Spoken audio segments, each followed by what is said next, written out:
au s'abonner dans mon mot s'abonner on t'en fait désabler et les sur et à me c'est non ouais alors Raoul les gars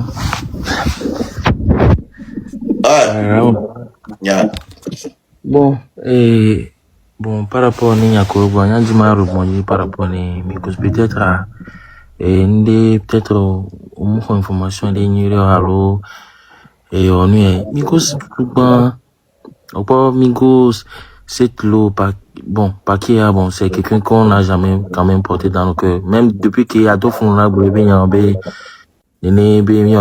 on l'a jamais vraiment porté dans le cœur bon oui c'est vrai que peut-être il a un talent mais il lui manque quelque chose surtout donc à toi on va pas en parler mais par rapport à Migos Kudo cette loi depuis que bon et nous on va joindre l'écoute et Migos ça pour son chemin on l'a plus revu dans un buzz allo et va s'expliquer l'écoute et en toute honnêteté même depuis Migos même avant qu'il me bela on y a mêlé que non a résolu à s'abonner dans la mêlée non yo Migos il bien ok b ni s'abonner dans la mêlée qu'il va le faire tranquille c'est quelqu'un qui est très ouais Chris est d'accord le plan Chris n'a pas le plan pour votre total il n'a pas le plan pour votre total mais bien non il mené s'abonner dans la mêlée mais Chris Migos les amis pas abonné au coécha s'abonner Muni beke parce que benare o ko be de viole in ko video ba pona se benare e nu kem le gbo o gbe nu se akobe odu afire bo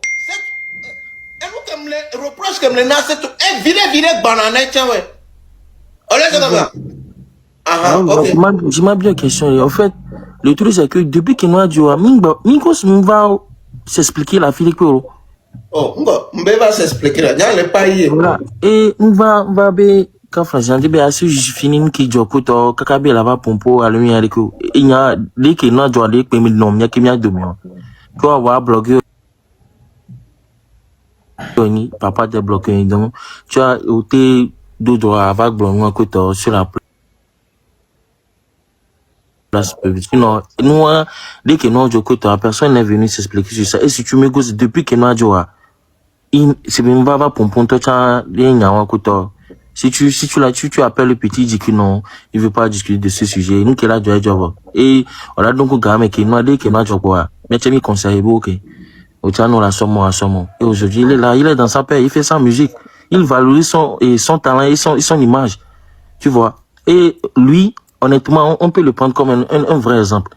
En termes d'artiste. Moment, c'est bien, les buzz, google, mais alors, va interview, google, va, on y a que non. Il fait sa musique, il valide, il est web image.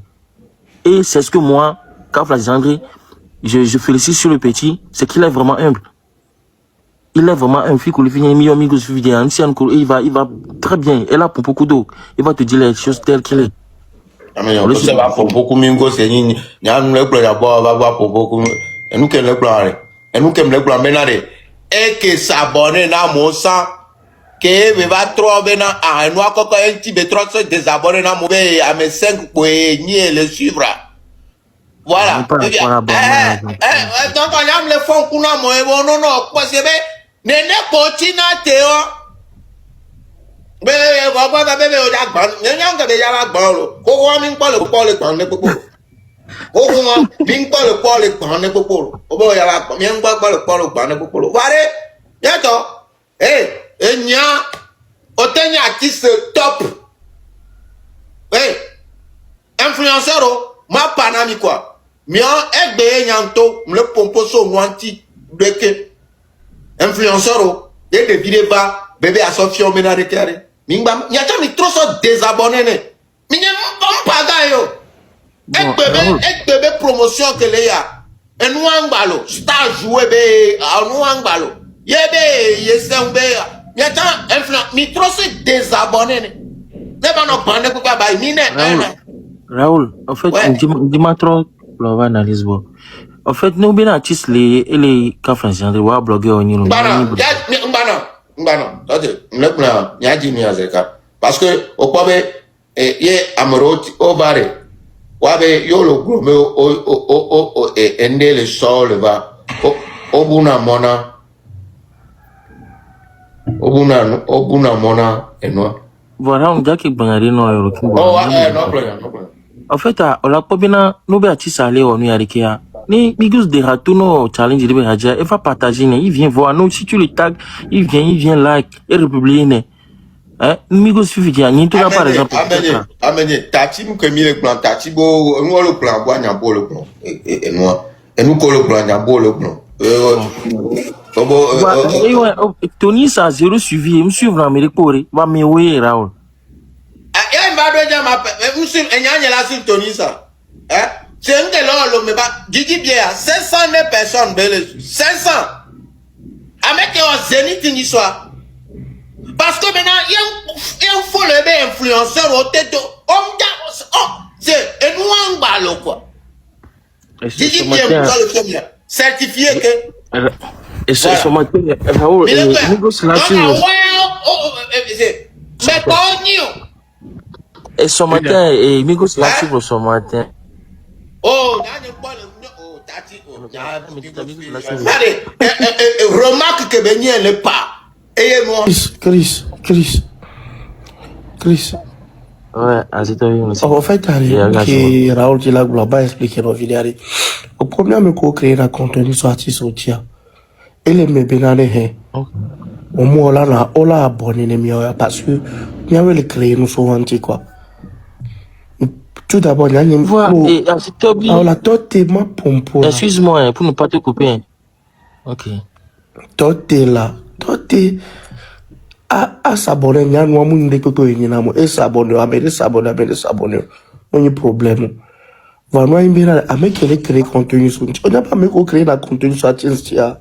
Tu allais et dans ton héros. Genre, c'est à créer contenu sur artiste ne a des projets toi à tout le monde avec moi et projet qui est de tout le YouTube dit nous et moi et plateforme légale aussi wow de qui a et nous bénilo et nous qui comme Raoul y a les dire voilà bonnia Raoul ça me pas pour voilà bonnia moulé si me va mec que créer un contenu sur un petit au côté moi t'es s'abonner là mais ça me vient pas pour les vous c'est comme non, c'est tout. Vous êtes pour un peu fort. Ok, Namazon a dit. Fivia, amo, mais là, ça borne na maman, et mi pobe au le quoi, mais là, tu sauves trop désamoné. Viens, mi doit jouer star. Il y a un bon star que mi a joué, et mi m'y a pas fichu. Et moi, donc, yo, et mi go, par qui, c'est trop, et mi m'y a non, parce que fi que mi lewa, mi la va trop. Kokole bella et Milano top et le miano et migo dans un an on l'a regretté dans un an il l'a regretté parce que tout comme chose bizarre les pays n'est alors yo yo la trotite et c'est même mais la pas sentir non c'est le puto vivre dans zéro cocorico amo pouvait le pouvait et les di le déjà et d'aquelle tannée et d'aller pour voir qu'un temps chambre l'union et d'aquelle tannée et d'aller pour voyez même à pas et d'aquelle tannée d'aller pour qu'un temps chambre l'union on va m'y entendre mi béolon noir et cami né ou et cami n'y a m'do n'y a eu la parami et pas parce que et avec toi bah et avec toi mi bon mi tite mi wonoa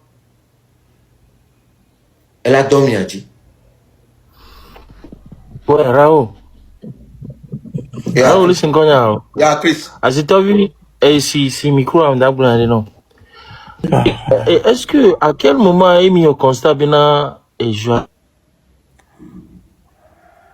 suis d'abord d'amour ah on a les bons côtés je parle en général mais artiste on y artiste ok on remarque ben amour leur contenu amour qu'on a contenu sur souvent nous des projets auto quoi toquer qui m'a Charlie on en a connecté dans mon ok on a qui et je as vu ok ma bonne non pour que et aïmi a cherché un temps se dire n'amour pas volonté qu'on a certifié et pas mettre en certification na ya et bien bénéficier des abonnés n'amour Et on a constaté c'est récent. Problème C'est vrai. Et on a constaté c'est récent. Nous followers, c'est non, c'est vrai la Raoul. Pourquoi dire amenez mi tante. Sauf leur certification le fier. Nous se désabonnons. Côté Wanda pana yindo ça. Bi wa make ja wene e onu quoi. Et bon bénéficier des armes pour le pana nyimra radio pana yindo bi make ja onu na.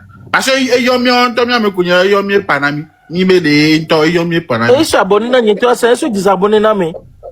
Non, c'est vrai là qui s'abonne comme ça. C'est lui là, est-ce que vous abonnez ni pas quoi. Il te tient. C'est comme ni nyang kwebe bon, nyang kwebe ne America fla fi America s'abonner no me va dire. Parce que nous déjà les filles n'aiment pas. Nyam pas no pion là tu vas pas dans le portail du fan quoi. Ouais, maté par les filles yo mais que je dois me voir. Au pion là va pas non. C'est comme adjé quoi.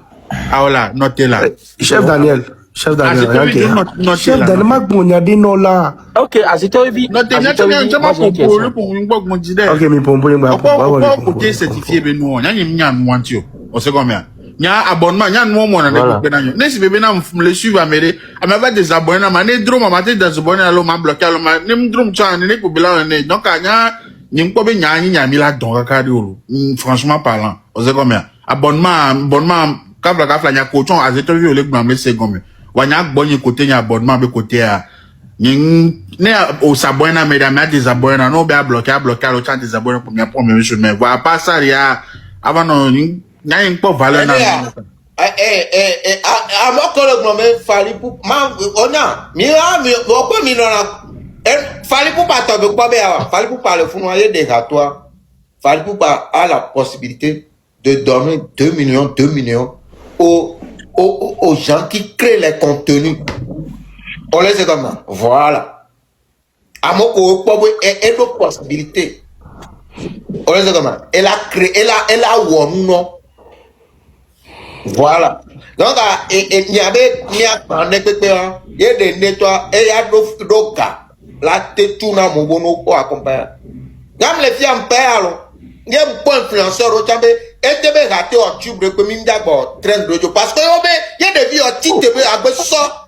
Ben, il y a un style, il y a un film. Raoul, on y avait un artiste les réseaux à dire, amo vidéo do abe hadia on va like in commentaire do ko de o mo no ba migos nyan nya set lo migos set lo na no aso no gbo vidéo abe hadia no po ya o ja commenter la republier o se comme même il parle ko artiste do le o do bon o do suivre mo on to be no no nyon vi poster vidéo apo o be like nyon vi to like na ine.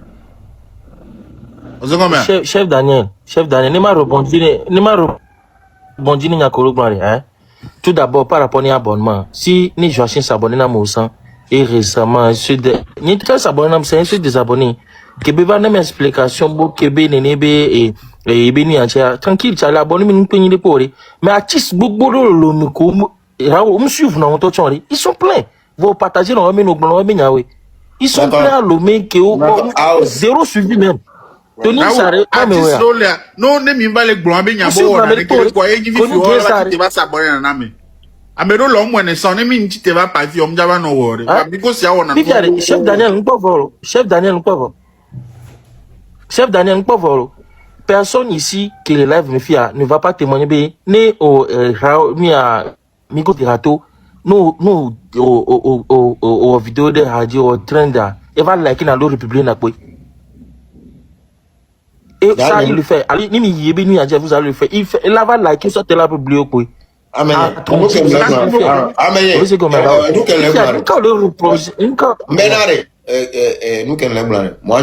je parle à tant qu'un influenceur. Je parle à tant qu'un créateur. Et des abonnés, des abonnés, je parle à tant que. Avec les réseaux amers. On le sait comment. Hier, à tant que consommateur, yo les moi-même, yo au pobe artiste de gâteaux et les ouais, le dia, et on. Avec un créateur de contenu reconnu dans le showbiz qui est miambera, toi, au la pobe yo rien mais à la tête sur moi, monsieur t'es sabon. Y'a un artiste de Tony ça, y'a un pobe là, que me comme freestyle à mouiller 100 000 €. Sinon, n'y a américain jouer na star on a dit parce que ek que me milia mi a homme de 6 000 et le connaît au-delà de Togo mi a la jouer star influenceur ye mi pone mi ba no ese yo ote obes mi ba pompo mi pa ba fie ba blo gban ne pepe be nya quoi. Moi je me fonctionne comme ça et bien le pompo parce que be et nous ko le wo muni be le non reproche comme ma jiwa be parce que m'yabe Togo be showbiz mi pa me gbogbo nya so game my flame et puis oui puis kaluzi mi pa étape won keke ye nya be rapa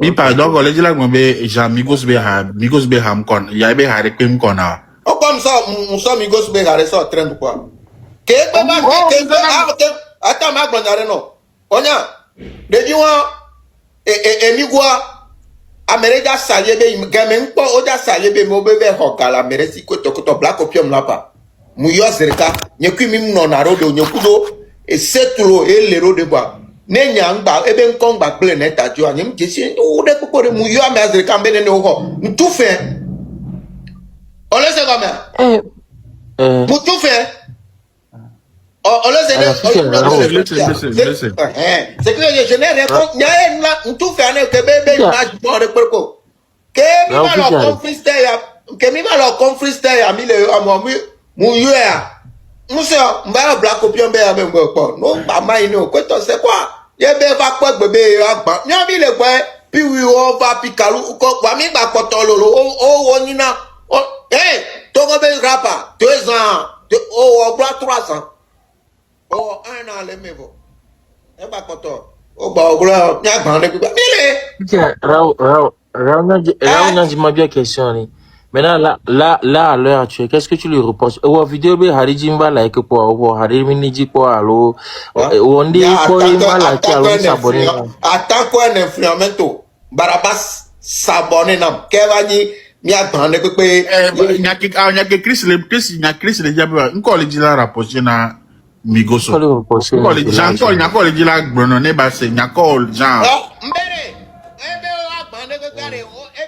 désabonner na contenu créateur de contenu Toto Todia Yatami Emisa mi désabonner qui elle a Raoul aime les benare Raoul na me désabonner non on me trouve désabonner non me désabonner na me désabonner be ba désabonner yo comme George non o cha désabonner na me akpo vue Nyam troll yo influenceur obé artiste Vicola ti te gbebe ono sensibilisation mi gba ne pepe elle Raoul il me bomber na me s'abonner non ça il y a mais se désabonner d'un quoi il faut savoir que c'est pour une raison et bien les bomber quelqu'un de certification non là et na américain non là il y a eu accès des abonnés des gens pour un moment qui m'obéit au non c'est justement pour une raison mais même à nous pour créateur de contenu en total c'est pas de ça elle a commis influenceur comme le bureau wacho da was certifié wacho la tout tes abonnés na mo certification que o mi kwa mo lo yo mi o mi java obo so tes abonnés Raoul onyamena le système de pipemia nyame chame zana système de kaso ne be do alo nyalo non ne be do ouais peut-être mec qui dit nyam le juge nya o se ko nya bonnement be no wona de nya ta viviare yo ja be certifié mais yo s'abonner na mo ja keto viviare bro Raoul o mo ja bonnement be no hola enya que le bio miare menare yo ja certifié à mère donc ayo o abonné na moi certification donner moment mi le domaine moi mi le domaine à même le domaine que pas be mini kulubali be va blemi là elle a fait qu'il mi le bomber be va blemi ga e baba nani ye hianda be mi atero elle jouer star de voilà ya pas star mini le netaje Ah, ella va blâmer. Elle essaierait que c'est trop va blâmer. Il va comme million, mais il sera leur faute. On va leur escroquer. Parti wa yemnya parti wa yalo. E bara ok. Il y a nyanye ku Chris ku Black Opium a obo le Jimmy Jean. On pok bon ki chucho le Jimmy no. Mbale blâmer fi jambe mdache a. Wa blâmer mdache. Nyake blâmer bio Chris fiche be mdache nyake mle blâmer. Mdache na nyake mle blâmer. Nyake mle blâmer mdache. Raoul, nyao que nyam do question pragmatique ni. Depuis que bien, je sais même que mi pode que je sais va interva be carré sur le câble on a fait bien. Depuis grand-mère, est-ce que vous partagez mes quoi allo on mi quoi. Fifi anke actuellement abonnement be nya. Il peut dire là ça va descendre petit actuellement Raoul. Oh, kemba fifi abonnement be nya comme ça va nya le pompo que kan va do no me. Abonnement be nya. Qui dit on tient au abonnement me nya ko. Le pompo ba bon maso de mbere enya Chris nya le pai. Ameko le mio mi le glombe nya me o mi onto mi le ko bebe ko kala mesile Canada fi ako me o ja sonya ba me tu fe enu afide ba de ba pe po enu afide ba we be nu apo problème Joachim, c'est quelqu'un qui n'aime pas trop s'expliquer sur que ce soit une vérité bien que Chris. Et ça c'est en dehors du showbiz. Amiabe in the job, il est péniti, il est réglé noir. On va voir le globe, c'est pas quelqu'un qui. Et il le globe, va tu vas pédir pintu na yo. Ya, et bien c'est. Alors, on me laisse que le blofia. Que je suis le show, le yon, sur le conflit de Benoît. Et nous a fidé. Que conflit de vieux toiles ou vidéo, tete globo, à me apero enti, à me java di boy, et que belle, et vers sope, à me abe, et sope na, peu au sonai. Oh, hoga, yo java pour die benko, Black Opium le, yem yos le cabe nyama ba internet ajo, yem tout fait. On les a fait un camion, mi java po. Ame ami de conflit de koto amour. Paki le font tete anyaku paki anyam tout faire na paki po et en vidéo tete Chris conflit amamu on est pour que la trois toi ya e va désabonner bo certifié mu nyami na mi mien que mi va le tonam le fier Ba aboya be désabonner be no ho ki bo conflit le be no va e won no ho lo nyanyam pone ore est-ce que désabonner ni to tiens enu ho be ni enu am ni ye be ni le problème est que le briller et besoin désabonner alors. Oh boy, Raoul le blanc. Eh, Azito Bibi. Le blanc, quel est briller besoin désabonner alors. Moi, je vais vous dire quelque chose en fait. Mais que mon fille, on a vu comment le. Toi, tu étais vraiment mais les filles. Oh, avec au bois même le vent, et n'y m'a vu Raoul et puis avant Raoul, je me respectais na Raoul. Mais les nuits de coup, n'a qu'à me les bon commentaire en même temps. Me le vone Raoul, le batte vone Raoul. Et pour ciao, nyalo nyawo. Berare, Azito Bibi. Moi, je veux dire quelque chose. Et tu sais, quand Joachim a démarré, tu peux faire le constat que le petit n'est plus rentré dans les trucs de buzz et tout ça là, c'est comment. Maintenant, il fait sa carrière solo, tranquille. Hola. Ye noire, hola. Ye noire le diare. Ye au pobe le gloire au gloire ye ngba le buzz. La va ti buzz là. Ninya showbiz là. Raoul, no be buzz ah. Mi ki mi disi mi go slow. Boa buzz ah. Mi ki mi disi. Na mu do ba le tono vi be ngba le buzz be o bere. Ko gba mo le ta pa be mingo sare. Ye na ba ge fi be ye la va ti buzz ah ma ba po. Beyoncé, elle a dit ma peau. Ni si Amélie peut-être, comme vous le dites, Amélie carrière Didi, Amélie Rang Bali Jirasibison, Alébini Alidia. C'est le talent qui parle. Non, mais là, il dit, il y a carrière là, talent, elle est pour moi. Ah, talent, mais à mi tote, mi a ben nous, alors, le matin, mon bébé, il sur le talent. Talent, quoi? Oh, mais attends. Oh, Charlie, et pas les tigara solo. Actuellement, les lomé américains qui parlent dans l'omé, les viviers. Ah, la toguare, amélé, oh, quand on parle du talent, oh, live Québécois, c'est parce qu'Amérique peut s'attendre, sinon, live, oh. Oh, bientôt. C'est à mon s'attendre au point. Oh, mais non, il n'y a pas dit. Avec talent, bientôt. Quand on parle du talent. Raoul, si maintenant, il y a commis le roux, mais il faut le premier que on a bon, on a taré du yoga. N'ayam bingos be gabe test de pour le tout et ouais bande pour pas passer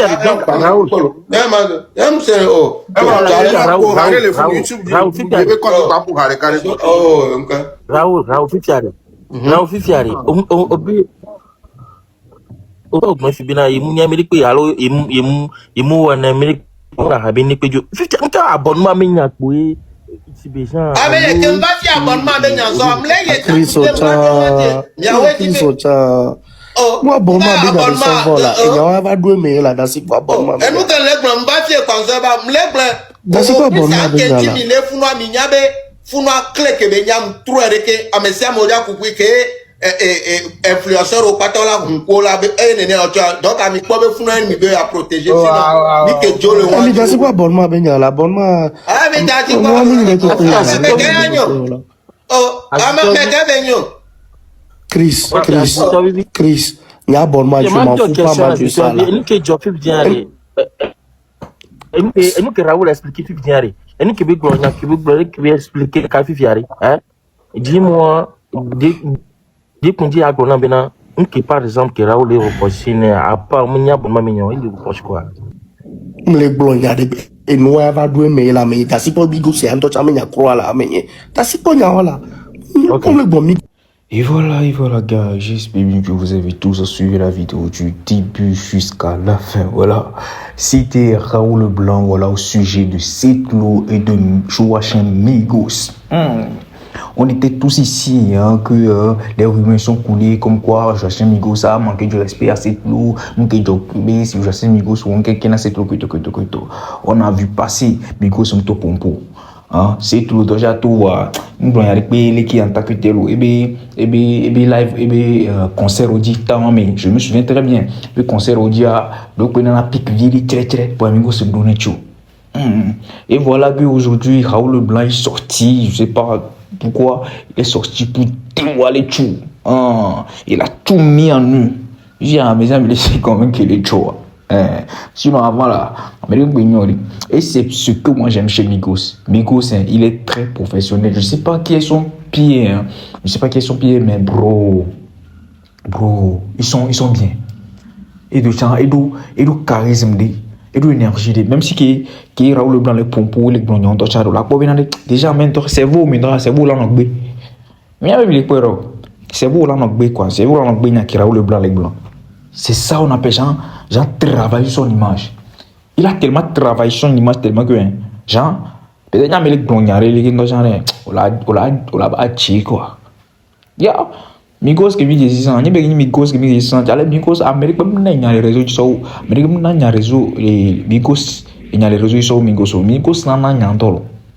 Amérique même n'a les réseaux sociaux a dit so Migos. Tu Migos qui même des ans.